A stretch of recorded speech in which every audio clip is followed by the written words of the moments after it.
Напомнил, как в Чечне во время Второй Чеченской, когда до сих пор вот они шутят про погоду, а тогда в артиллерийском батальоне вот стоят эти установки «Град» и установки «Ураган», а сзади в землянках бойцы, собственно, живут, которых обслуживают. Эти бойцы развлекаются, они делали стенгазеты. И в стенгазете было написано прогноз погоды. В Грозном погода плохая, утром «Град», ночью ожидается ураган. Ей кажется все это каким-то забавным, системами залпового огня по городу.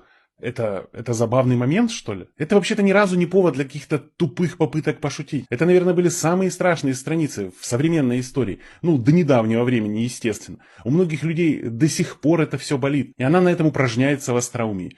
Ну что ж, у пропагандистов у них ничего внутри нет. Они холодные, как рыбы. И мозгов тоже нет. Там, как всегда, навалено. Я к тому, что вот как бывает. Смотрят люди на эти страшные залпы, на эти страшные выстрелы.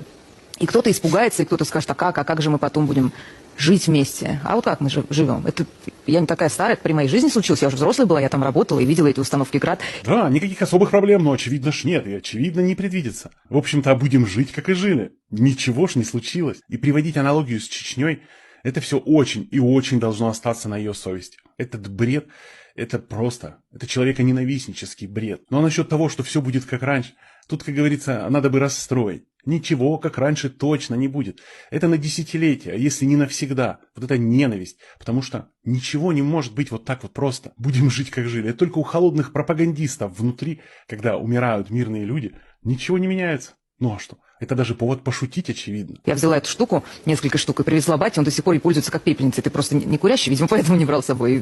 Весь Краснодар завидовал, такая зачетная пепельница от установки «Град». Абзац просто. Что должно быть у человека в голове, чтобы вот так вот об этом легко говорить?